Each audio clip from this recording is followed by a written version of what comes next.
besoin de toi, maître. Heureuse est la mère qui t'a porté et allaitée. Heureux plutôt ceux qui écoutent la parole de Dieu et qui l'observent.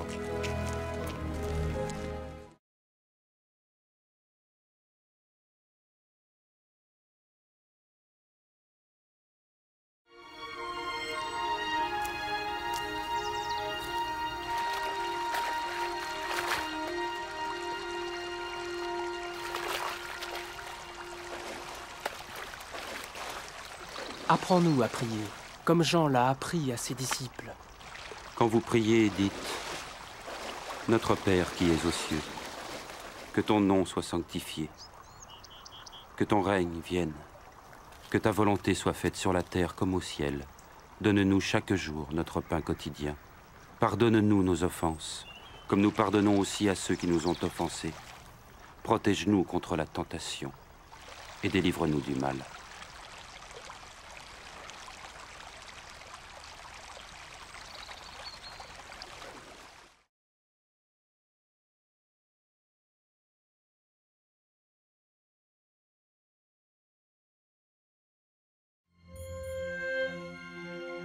Dans les Saintes Écritures, Dieu déclare que le Messie viendrait pour être le sauveur du monde.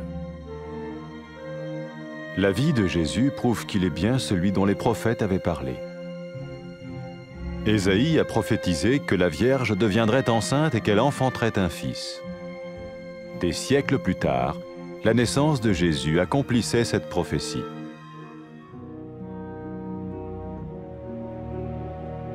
Les Saintes Écritures déclaraient que le saint à naître serait appelé le Fils de Dieu. Cela signifiait que Jésus serait le Fils de Dieu au sens spirituel et non au sens physique. Nous le voyons par sa manière de vivre. Il a guéri des malades, il a pardonné leurs péchés, les a ramenés à Dieu et leur a promis une place dans le royaume éternel de Dieu. Il s'est offert lui-même en sacrifice pour le péché à leur place. Puis il est revenu à la vie, victorieux sur la mort selon le plan de Dieu. Jésus a dit « Personne ne me prend la vie, mais je la donne de ma propre volonté. » La vie de Jésus n'a pas seulement accompli les écrits des prophètes, mais elle a aussi confirmé la vérité de la sainte parole de Dieu. Les prophètes avaient écrit « Ta parole, ô mon Dieu, est parfaite, elle dure à toujours. »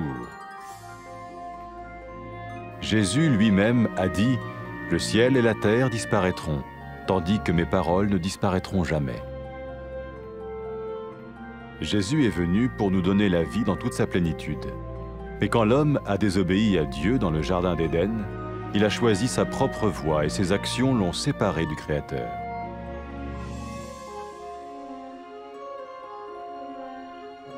Les Saintes Écritures déclarent que tous ont péché et que le salaire que paye le péché, c'est la mort. Il s'agit de la mort spirituelle, éternelle séparation d'avec Dieu. Mais tout comme Dieu a donné un bélier pour qu'il meure à la place du fils d'Abraham, ainsi il a envoyé Jésus, le Messie, mourir à notre place. Sa vie, sa mort et sa résurrection restaurent la relation entre Dieu et tous ceux qui mettent leur confiance en lui. Maintenant, non seulement Jésus pardonne les péchés de ceux qui le suivent, mais il les sauve aussi du jugement éternel de Dieu. Ils sont sûrs d'aller au paradis et de vivre avec lui pour toujours. C'est cette vie et cette liberté de la culpabilité et du pouvoir du péché que Jésus offre à chacun aujourd'hui. Cela ne veut pas dire suivre une religion, mais choisir d'avoir foi en Jésus qui dit « Je me tiens à la porte et je frappe. Si quelqu'un entend ma voix et ouvre la porte, j'entrerai chez lui. » Cela veut dire se tourner vers Dieu et croire que Jésus vient dans nos vies pardonner nos péchés et nous rendre tels qu'il veut que nous soyons. Il ne suffit pas d'approuver intellectuellement ce qu'il dit, ni de vivre une expérience émotionnelle. Nous le recevons par grâce, au moyen de la foi, par un acte de notre volonté. Lorsque quelqu'un est prêt à suivre Jésus le Messie, il peut lui parler par une simple prière. Peut-être êtes-vous prêt maintenant à ouvrir votre vie à Dieu. Si oui, vous pouvez vous joindre à la prière suivante, silencieusement. dans votre cœur. Seigneur Jésus, j'ai besoin de toi. Merci d'être mort sur la croix pour mes péchés.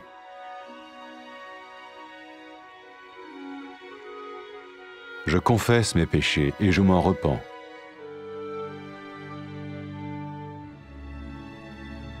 Je t'ouvre la porte de ma vie et je te reçois comme mon Sauveur et Seigneur.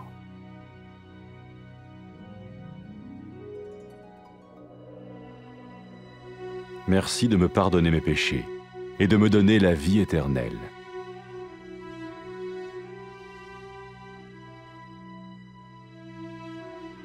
Fais de moi le genre de personne que tu veux que je sois. Maintenant que je deviens l'un de ceux qui te suivent. Amen.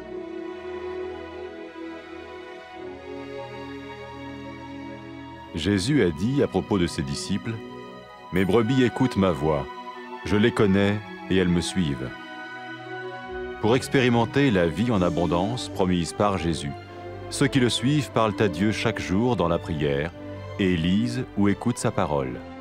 Ils parlent de lui à d'autres personnes et rencontrent régulièrement ceux qui l'aiment et le suivent. N'oubliez pas sa merveilleuse promesse. Tout pouvoir m'a été donné dans le ciel et sur la terre. Et sachez-le, je vais être avec vous tous les jours, jusqu'à la fin du monde.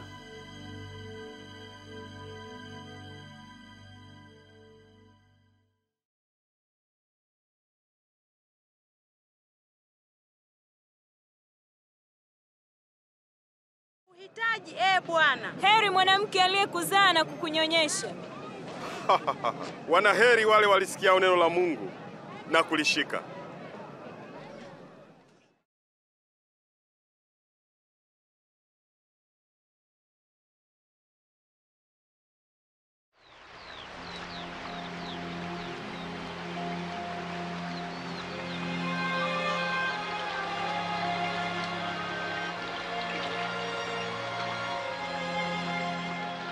Tufundishe kusali kama Yohana alivyowafundisha wanafunzi wake.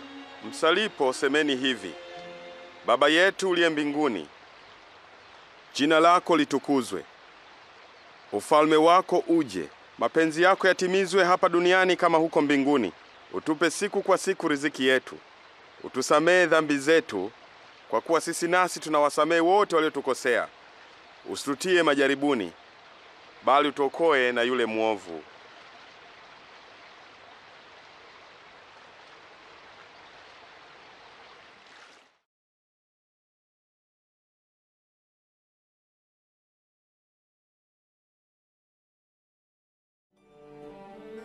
Zamani manabii waliandika katika maandiko kwamba Mungu angemtuma Masihi kuokoa wenye dhambi na kuwapatanisha naye. Maisha ya Yesu yanaonyesha wazi kwamba hakika huyu ndiye Mwokozi ambaye Mungu aliahidi kumtuma ulimwenguni. Nabii Isaya aliandika, bikira atachukua mimba na kuzaa mtoto mwanaume, na hivyo ikatokea. Mungu kwa uweza wake alisababisha Maria angali bado bikira kupata mimba na kuzaa mtoto Yesu. Imeandikwa katika maandiko, muujiza wa kuzaliwa kwake ulikuwa ni ishara ya Mungu kwamba mtoto huyu alikuwa ni Masihi ambaye Mungu alimuita mwanaye. Watu walipomwona Yesu waliona asili na uweza wa Mungu.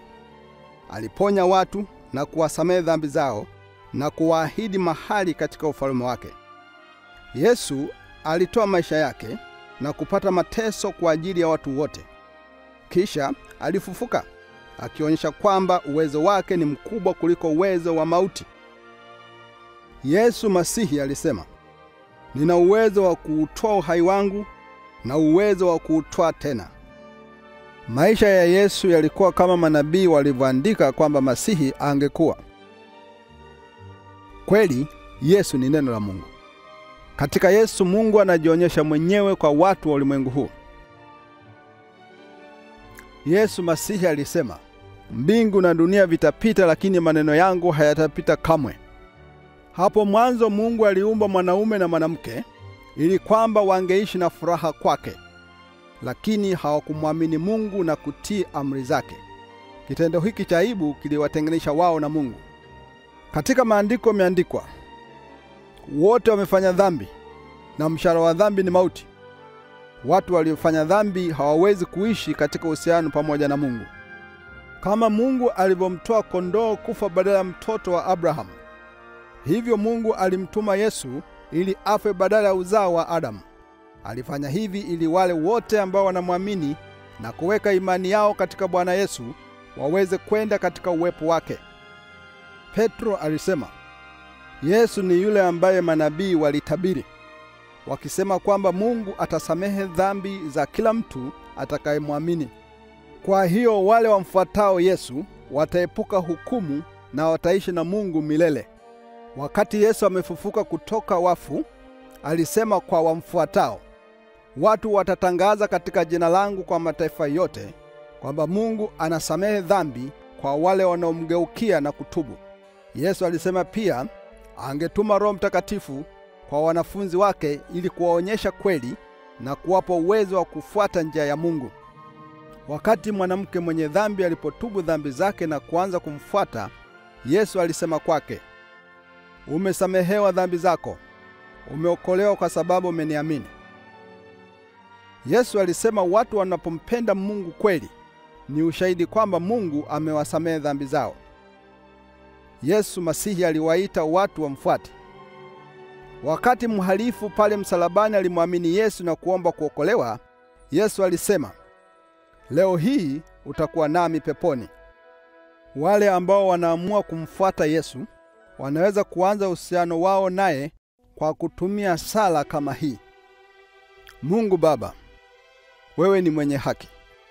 Nakushukuru kwamba unanipenda. Najuta kwamba nimetenda dhambi na kutotii amri zako. Nashukuru kwamba ulimtuma Yesu kufa msalabani kwa niaba yangu na kwamba akafufuka toka kwa wafu. Nakushukuru kwamba aliumia kwa adhabu ya dhambi nilizozifanya. Ninakupokea Yesu kama Bwana na Mwokozi wangu. Nakushukuru kwamba umenisamehe dhambi zangu na umefungua njia kwa ajili yangu kuwa nawe daima. Na kuomba unipe Roho Mtakatifu wako awe nami na kunionyesha njia yako. Anipe uwezo ili nikupende wewe kwa moyo wangu wote na kuishi maisha yanayokupendeza, na watu waweze kukusifu wewe popote ulimwenguni. Amen. Yesu alisema kuhusu wamfuatao, kondoo wangu waisikia sauti yangu, nami nawajua nao wanifuata.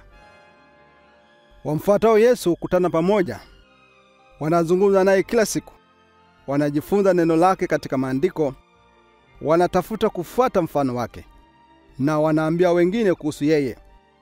Yesu huwasaidia wao na kuwatia nguvu kupitia uwezo wa Roho wa Mungu ambaye anaishi ndani ya mioyo yao. Wanaweka mioyoni mwao yale Yesu aliyosema wakati akipanda juu kwenye kiti chake cha enzi mbinguni. Mungu amenipa mamlaka yote mbinguni na duniani. Kuwa na hakika na hili: nami nipo pamoja nanyi daima hata mwisho wa ulimwengu.